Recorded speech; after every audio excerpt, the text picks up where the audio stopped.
दोस्तों नमस्कार। बिहनिया संजय से मैं कौशल तिवारी। अपनी बेबाक बातों के लिए सत्ता से भी नहीं डरने वाले उद्योगपति राहुल बजाज के निधन पर यदि हर्ष गोयनका कहते हैं कि उद्योग जगत की रीढ़ टूट गई, तो यकीन मानिए उनके निधन से समाज सेवा के भी क्षेत्र को बहुत बड़ी क्षति पहुंची है। कोई यूं ही नहीं बन जाता है हमारा बजाज।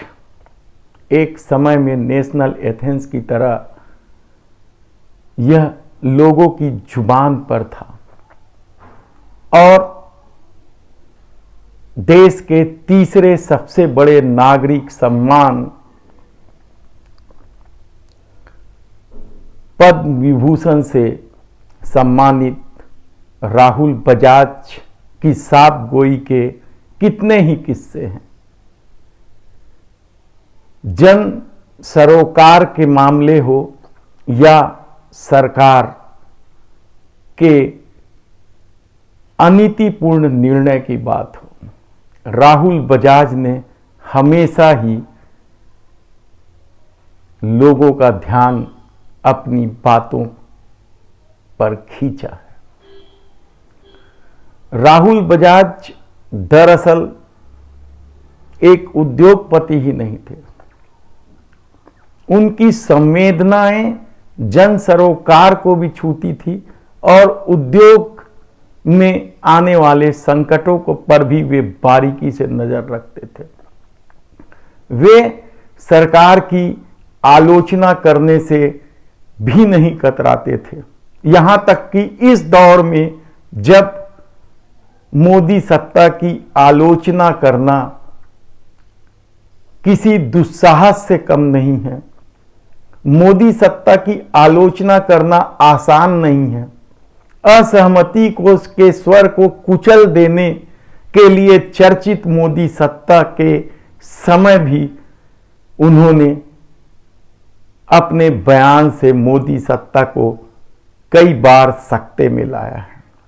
वे साफ कहते थे कि उनकी जन्मजात सत्ता प्रतिष्ठान विरोधी है और वे आलोचना से नहीं डरते हैं। वे राज्यसभा के सदस्य भी बने। कांग्रेस से विरोध लेकर वे निर्दलीय रूप से चुनाव लड़े थे और एनसीपी, शिवसेना और भाजपा के सहयोग से राज्यसभा में भी पहुंचे थे। उसकी एक अपनी कहानी है, लेकिन आलोचना करके सत्ता को कटघरे में खड़ा कर देने की उनकी बेबाक छवि की वजह से वे आम जनों में लोकप्रिय भी थे। एक बार तो उन्होंने मोदी सत्ता को यह कहकर सकते में ला दिया था कि आपसे इस देश के उद्योगपति डरते हैं और उन्हें विश्वास नहीं है कि आप आलोचना को बर्दाश्त करेंगे। ये बात उन्होंने सीधे सीधे देश के गृह मंत्री अमित शाह से कही थी, जिनके सामने कहा जाता है कि अमित शाह के सामने यूं किसी की आलोचना और सत्ता की आलोचना बर्दाश्त ही नहीं की जा सकती। लेकिन वे राहुल बजाज थे। उनके साथ गोई के किस्से और सामाजिक सरोकार के किस्से हमेशा याद रखेंगे। सत्ता की वर्तमान स्थिति में यदि राहुल बजाज कहते हैं कि उद्योगपति आपसे डरते हैं, तो इसका मतलब समझने की जरूरत थी। लेकिन यह दौर मोदी काल है, जहां आलोचनाओं के लिए कोई जगह नहीं है और आलोचनाओं को नजरअंदाज करने की अपनी शैली विकसित की गई है ट्रोल आर्मी वारसाप यूनिवर्सिटी के चलते। हालांकि राहुल बजाज ने इन सब बातों का कभी परवाह नहीं किया और अपनी बात हमेशा ही रखते रहे। आज राजनीति की बजाय उन उद्योगपतियों पर भी चर्चा की जानी चाहिए जो सत्ता के प्रभाव में अपने आप को बिछा देते हैं। टाटा, बिरला, बजाज समूह समेत कितने ही ऐसे समूह हैं जिन लोगों ने जन सरोकार को अपना सर्वोपरि बनाया। ऐसे में आप अदानी अंबानी को एक किनारे रखकर सोचिए, देश में विकास की रीढ़ उद्योगपति और उद्योग समूहों का अपना योगदान है, इससे कतई इनकार नहीं है।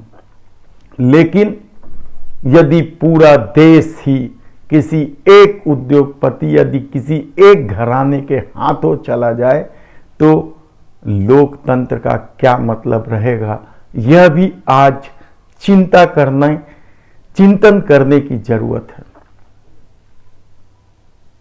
आज देश में जिस तरीके से सिर्फ अपने कुछ खास चुनिंदा उद्योगपतियों को बढ़ाने के लिए सत्ता लालायित है ताकि एक मुश्त रकम से पैसे के बल पर, पूंजी के बल पर चुनाव जीत जाए, तब राहुल बजाज